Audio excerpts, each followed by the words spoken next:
Students, कैसे हो आप? तो होपफुली आप सब अच्छे होंगे, आपका परिवार अच्छा होगा, आपके फ्रेंड्स अच्छे होंगे और आपके सर्कल में सभी लोग अच्छे होंगे। इस गुड फीलिंग के साथ मैं इस वीडियो को शुरू करने जा रहा हूं और आज 8 मार्च 2026 है और सबसे बड़ी उम्मीद कि हमारा कल का दिन यानी 9 मार्च 2026 का दिन अच्छा होगा के साथ हम इस वीडियो को स्टार्ट कर रहे हैं। बहुत सारे बच्चों ने मेरे पास डिमांड भेजी कि सर एक छोटा सा वीडियो आप शूट करो और बनाओ कि कल हम एग्जाम को कैसे क्रैक करें। हालांकि सभी को मैं बता चुका हूं, but still on their demand मैं एक ये छोटा सा आपके लिए एग्जाम टाइम में एग्जाम को टैकल करने के लिए ये वीडियो लेकर आया हूं। तो मैं हनी सर एक बार फिर आपके सामने स्टार्ट कर रहा हूं एट लास्ट 9 मार्च 2026 के लिए लास्ट वीडियो, तो जो कि आपके लिए बड़ा ही इंपॉर्टेंट इंस्ट्रक्टिव होने वाला है। तो मेरी एक एक बात को आप लोग ध्यान से सुनना। तो सबसे पहले आप देख पा रहे होंगे कि मेरे हाथ में कुछ है। तो क्या है ये मेरे हाथ में? ये है बच्चों बोर्ड का पेपर। आपको मैं डेट दिखा देता हूं, इसके ऊपर लिखी हुई है 8 मार्च 2026, यानी कि लास्ट ईयर 8 मार्च 2026 को हमारा क्लास 12th का बोर्ड का एग्जाम था जो कि हो चुका है और उसका पेपर मैं आपके लिए लेकर आया हूं। तो जब आपको एग्जाम टाइम में पेपर मिलेगा तो आपके पास ऐसा पेपर आ जाएगा जिसके ऊपर क्वेश्चन पेपर कोड होगा, मैथमेटिक्स, और नीचे सारे इंस्ट्रक्शंस हमें लिखे हुए मिलेंगे।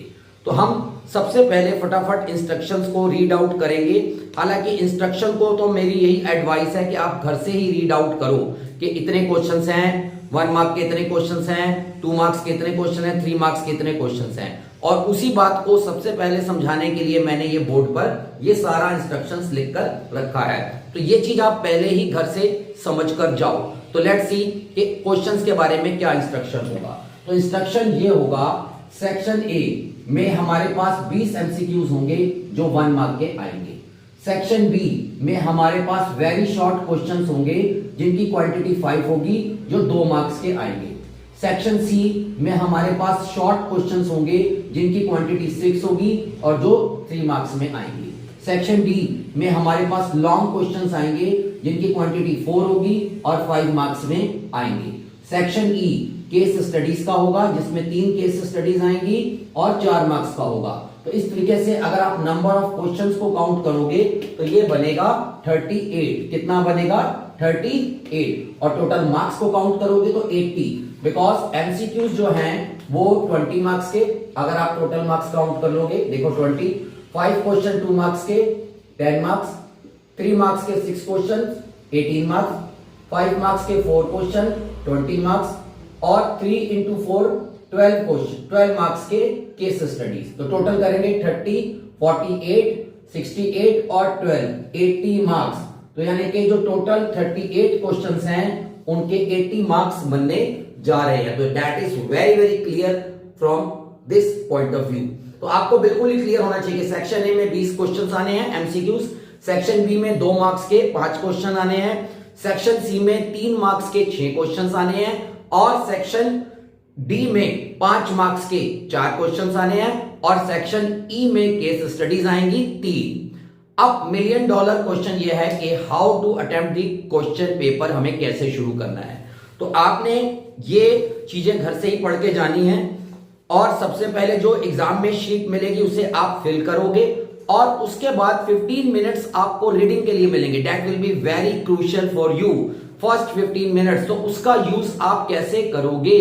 तो फर्स्ट 15 मिनट्स में जब आपके पास ये क्वेश्चन पेपर होगा तो आप रीड करते करते उस समय तक आप लिख नहीं सकते, ठीक है? तो आप जितने भी एमसीक्यूज हैं 1 2 3 4 5 जितने भी आप रीड आउट करके कि अच्छा if a is equal to matrix then del a inverse equal to this, pencil से टिक मार्क करके रखें। अच्छा, next question like next question to if vector a vector equal to this and vector b vector equal to this then which of the following is correct। अच्छा, इसका मेरा answer ये होना चाहिए। तो जितने भी एमसीक्यूज आप रीडिंग टाइम में सॉल्व कर सकते हैं तो फटाफट माय डियर स्टूडेंट्स आप सॉल्व कर लेना, पेंसिल से टिक करके रख देना और बाद में जस्ट उनको लिखने की एक अपॉर्चुनिटी आपकी रह जाएगी। तो this is how you can use your time.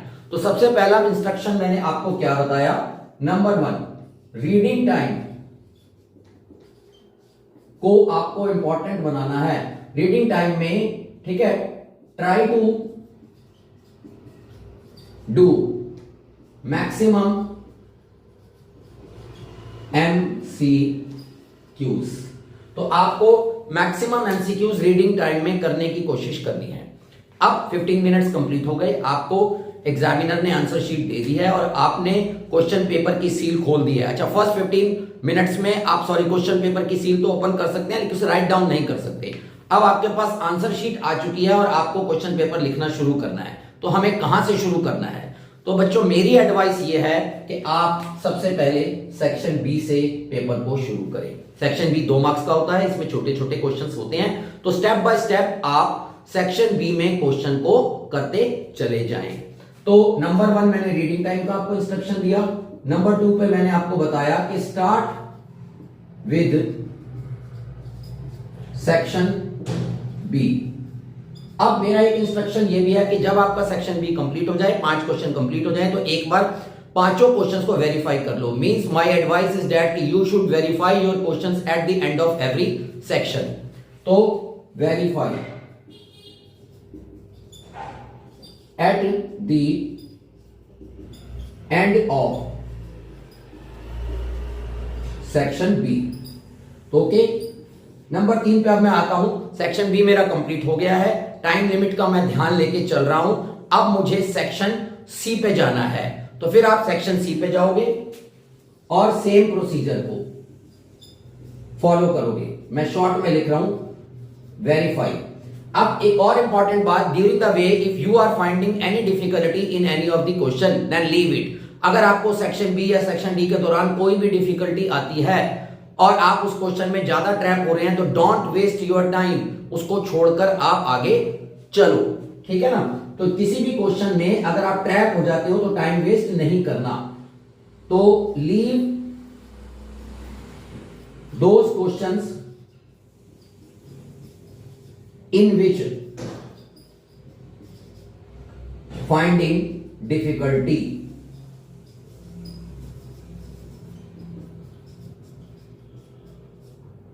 इसको मैंने बॉक्स में रख दिया कि जिन क्वेश्चंस में आपको डिफिकल्टी आ रही है उनको आप सर्कल करके छोड़ दीजिए। छोड़ना तो नहीं है, लास्ट में देखेंगे, लेकिन अभी के लिए छोड़ दीजिए। Because section B section C जैसे हम ऑर्डर से चल रहे हैं एक इंप्रेसिव मैनर में होना चाहिए। तो अभी तक मैंने आपको क्या बताया कि आपको पेपर सेक्शन सबसे पहले रीडिंग टाइम में मैक्सिमम जो एमसीक्यूज हैं उनको टिक मार्क कर लेना है। देन पेपर सेक्शन बी से साफ साफ शुरू करना है, फिर सेक्शन सी से साफ साफ शुरू करना है, कंटिन्यू रखना है और उनमें जो से क्वेश्चंस आपको नहीं आ रहे हैं उनको छोड़कर आपको आगे बढ़ना है। उनको आप लास्ट में अटेम्प्ट करेंगे और हर सेक्शन के एंड पे आपको अपने क्वेश्चन के आंसर्स को वेरीफाई करना है। बिकॉज समटाइम्स हमारे पास लास्ट में टाइम नहीं मिल पाता। तो चलिए अब आगे की स्ट्रेटेजी क्या होती है वो मैं डिस्कस करता हूं। हेलो स्टूडेंट्स, तो सेक्शन सी तक की बात हमारी हो चुकी है। अब हम सेक्शन डी पे मूव कर चुके हैं और साथ साथ आपको टाइम भी नोट करते जाना है। अच्छा, टाइम डिस्कशन भी मैं लास्ट में करूंगा कि आपको किस सेक्शन में कितना टाइम डिवोट करना चाहिए। अब मैं सेक्शन डी पे आ चुका हूं। सेक्शन डी और सेक्शन ई सबसे crucial part of the paper है, जिसमें आप अगर आराम से निकल गए, स्मूथली निकल गए, तो आपका paper going to be very well. तो सेक्शन डी में लॉन्ग क्वेश्चंस होते हैं और अगर हम अच्छी प्रिपरेशन के साथ जा रहे हैं तो मोस्ट ऑफ द क्वेश्चंस हमारे करे हुए होंगे चाहिए या उससे रिलेटेड होंगे। तो उसके बाद अब आप स्टेप नंबर 4 पे आ चुके हैं, सेक्शन डी। आपने अब सेक्शन डी 5 मार्कर्स जो हैं वो अटेम्प्ट करने हैं 1 to 1 और नीट डायग्राम्स यूज करने हैं। आप टीचर को diagram, neat and clean diagrams के थ्रू भी इंप्रेस कर सकते हो। ठीक है, देखो marks taking is an art my dear students. सिर्फ पेपर करना नहीं है, टीचर को इंप्रेस भी करना है। मैंने सेक्शन बी सी से इसीलिए स्टार्ट किया कि स्मॉल क्वेश्चंस के थ्रू आप जैसे जैसे very short questions and then short questions then long questions के ऑर्डर को फॉलो करते हुए आप जाएंगे तो आपका पेपर स्मूथ होगा। अच्छे इंप्रेसिव क्वेश्चंस आप टीचर के सामने रखोगे, वो आपसे इंप्रेस होगा डेफिनेटली। तो अब हम सेक्शन डी पे हैं और 5-5 मार्क्स वाले क्वेश्चन कर रहे हैं। मैंने आपको ये इंस्ट्रक्शन दिया कि साथ साथ आप नीट एंड क्लीन डायग्राम भी बनाएंगे और एक important, eight the and answer को क्लियरली राइट डाउन करना है। ठीक है, लाइक एट द एंड जब आप आंसर लिखते हैं तो whatever you have got your answer, ठीक है, जैसे कि the age of Ram is equal to 10, age of Shyam is equal to 20, age of father is equal to 45। तो ये मैंने एक एग्जांपल दिया है कि सपोज हमारा आंसर है, हम लोग लास्ट में आंसर को राइट डाउन नहीं करते हैं तो आंसर लिखना है। चलिए अब सेक्शन डी के बाद लास्ट वन सबसे इंपॉर्टेंट सेक्शन ई पे हम लोग आ गए। कहां पर आ चुके हैं अब हम? Section E. सेक्शन ई जो है वो केस स्टडीज का है। आपके पास 3 केस स्टडीज आती हैं। केस स्टडीज का पैटर्न समझ लो, आपके पास मोस्टली 3 क्वेश्चंस आते हैं। पहला क्वेश्चन 1 मार्क का, फिर 1 मार्क का और 2, यानी कि एक केस स्टडी के अंदर 3 पार्ट्स होते हैं। पहला 1 मार्कर, दूसरा 1 मार्कर और तीसरा 2 मार्क्स का। सबसे इंपॉर्टेंट है कि जो तीसरा क्वेश्चन होता है तो पहले के जो 1 मार्कर होते हैं वो तो बिल्कुल छोटे छोटे स्मॉल आंसर्स होते हैं, 1 वर्ड का आंसर होता है या 1 सेंटेंस का आंसर होता है, एग्जैक्ट लिखना है सेक्शन। और जो थर्ड पार्ट होता है उसमें प्रॉपर क्वेश्चन सॉल्विंग होती है। उन 2 क्वेश्चन को आपको बहुत ध्यान से पढ़ना है माय डियर स्टूडेंट्स। तो you have to take choice of the question, best choice पे जाना है, जो सबसे अच्छा लग रहा है यार उसको करना है। अननेसेसरी ऐसा नहीं है कि आपको कि फटाफट मैंने पहला क्वेश्चन पढ़ा, ठीक है, अब जैसे जैसे मैं आपको पढ़ के बताता हूं कि बच्चे कैसे करते हैं, अच्छा हाँ ये तो मेरे को आता है, फटाफट करने लग गए। नहीं, आपको पहले दोनों पार्ट्स को ध्यान से पढ़ना है। कौन सा पार्ट आपके लिए बेस्ट है? अब आसान या मुश्किल कुछ नहीं होता, जो आता है वही आसान होता है। तो यानी कि make use of the choice, ठीक है ना। तो अगला इंस्ट्रक्शन क्या है? Make use of choice properly. आपको चॉइस को प्रॉपरली यूज करना है। Wrong choice of question can lead to destruction of time. This may waste your time, waste your time.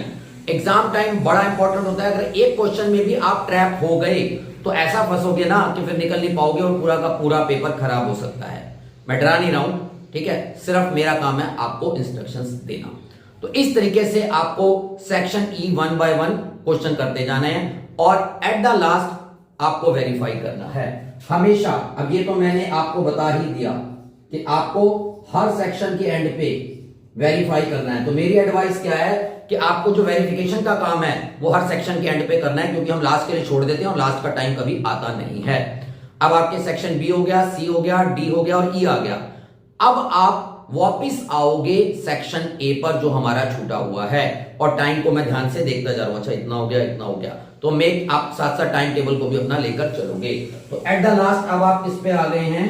Section A पे। मैं इधर साफ साफ ही लिखता हूं ना कि सेक्शन ए में आपको कैसे क्वेश्चन करने हैं। उसमें मैं आपको ये भी बताऊंगा कि आंसर की प्रेजेंटेशन कैसे करनी है, क्योंकि बच्चे काफी पूछ रहे हैं कि इसमें सर एबीसीडी लिख दें तो चलेगा, ठीक है सर कैसे लिखें कैसे ना लिखें, बड़े कंफ्यूज हैं।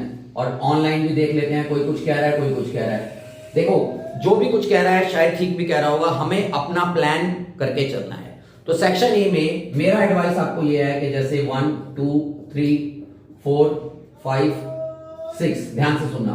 तो आपका सपोज क्वेश्चन नंबर 1 का है बी पार्ट, क्वेश्चन नंबर 2 का है सी पार्ट, क्वेश्चन नंबर 3 का है डी पार्ट, ठीक है, और ए पार्ट।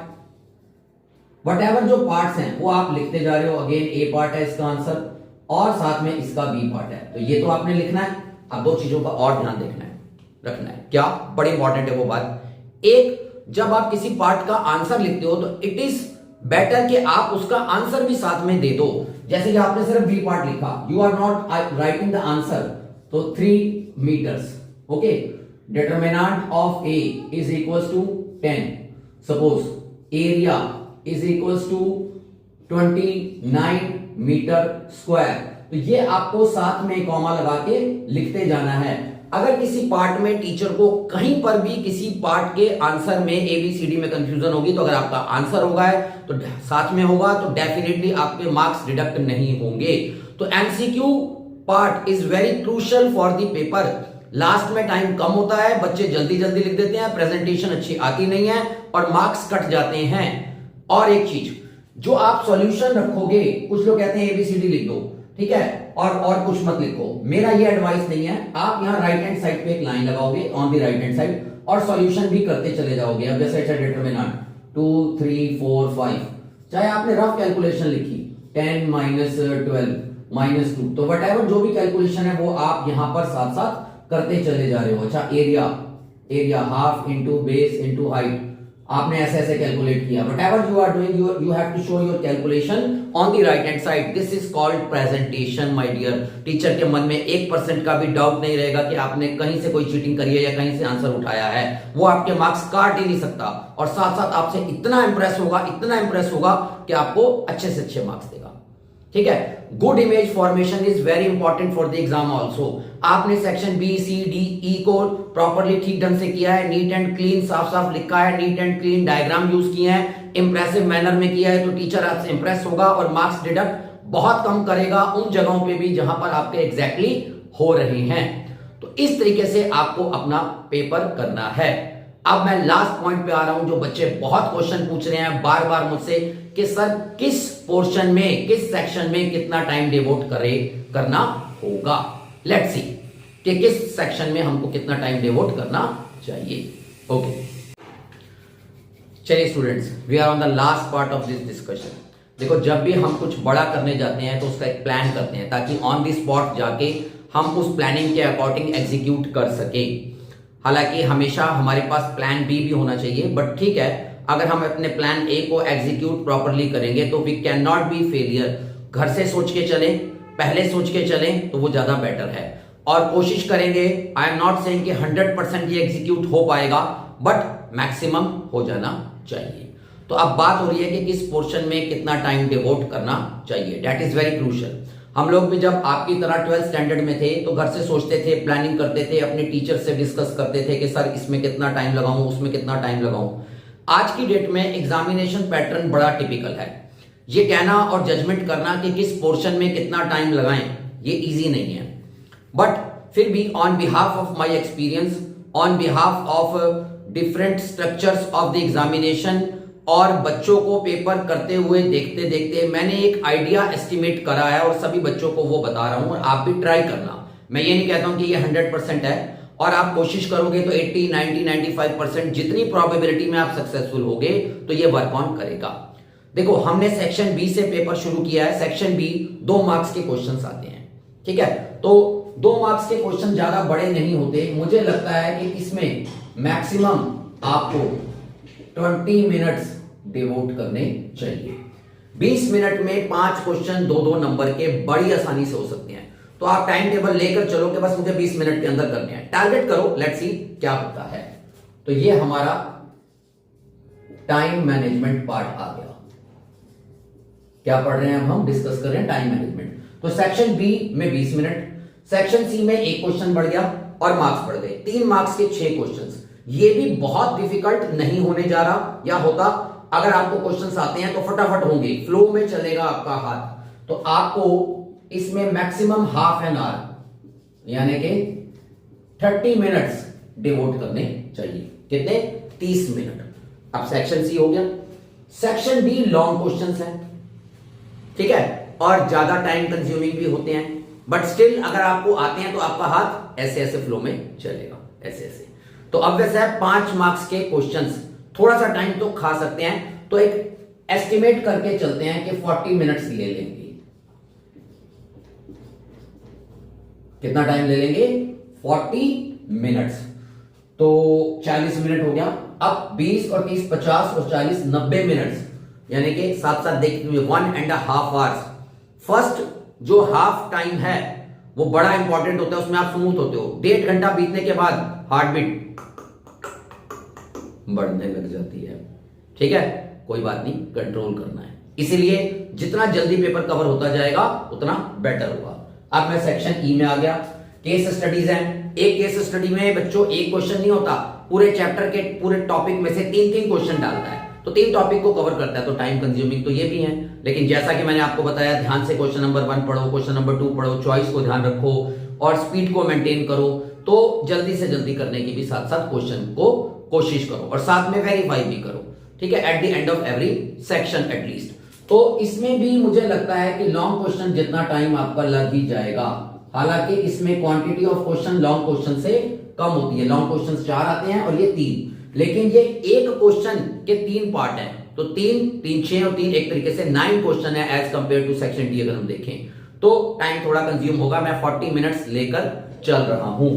तो 40 90 मिनट्स हो गए थे और 40 130 मिनट्स हमारे कंज्यूम हो चुके हैं। Total time we have 60 multiply 3 180 minutes. तो कितने हो चुके हैं हमारे 130 मिनट्स। ओके, तो अब हमारे पास कितने बचे हैं ओनली, जो किया है अगर हम देखें तो 90 प्लस 40 130, तो 180 मिनट्स हमारे पास टोटल होते हैं, मतलब 3 घंटे का जो टोटल टाइम है। तो 130 50 मिनट्स आर लेफ्ट और एमसीक्यूज हैं।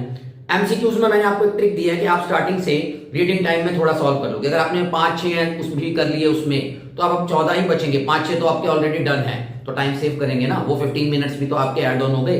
तो अब आप सेक्शन ए को फटाफट फटाफट फटाफट करते जाओगे। तो आपको ये प्लान करके चलो कि मेरे को पहले 15 मिनट में जो रीडिंग टाइम है कम से कम 6 एमसीक्यू स्क्रैप कर लेने हैं। तो अब 14 एमसीक्यू आप कर सकते हो, आधा घंटा भी सफिशिएंट है। बट फिर भी मैं इसमें 35 मिनट्स का एक टाइम का प्लान लेकर चल रहा हूं। कितने मिनट्स का? 35 मिनट्स का। देखो जरा टोटल टाइम कितना हो गया, ऐड कर दूं तो टोटल टाइम मेरा हो गया 20 और 30 50 90 130 165 मिनट्स। कितना हो गया? 165 मिनट्स हो चुके हैं। अभी भी 15 मिनट बचे हुए हैं, तो यानी कि 15 मिनट्स रिमेनिंग। कितना है अब हमारा रिमेनिंग टाइम? 15 मिनट्स। और टोटल टाइम कितना है? 180 मिनट्स, यानी कि 3 आवर्स। तो अब इस 15 मिनट में आप क्या करने जा रहे हो? कौन सी दुनिया खड़ी करने जा रहे हो? यूज करोगे तो सब कुछ होता है, ठीक है। Everything is planned. ये एक मूवी में मैंने डायलॉग सुना था और पूरी मूवी में घूमता था, और अब तक की लाइफ में मुझे ये हमेशा याद रखता है कि एवरीथिंग इज प्लान्ड, यानी कि अगर आप प्लान करके चलोगे तो सब कुछ होता है। अब बचे हुए 15 मिनट में आपने अपने पूरे पेपर को कूल माइंड से रिव्यू करना है।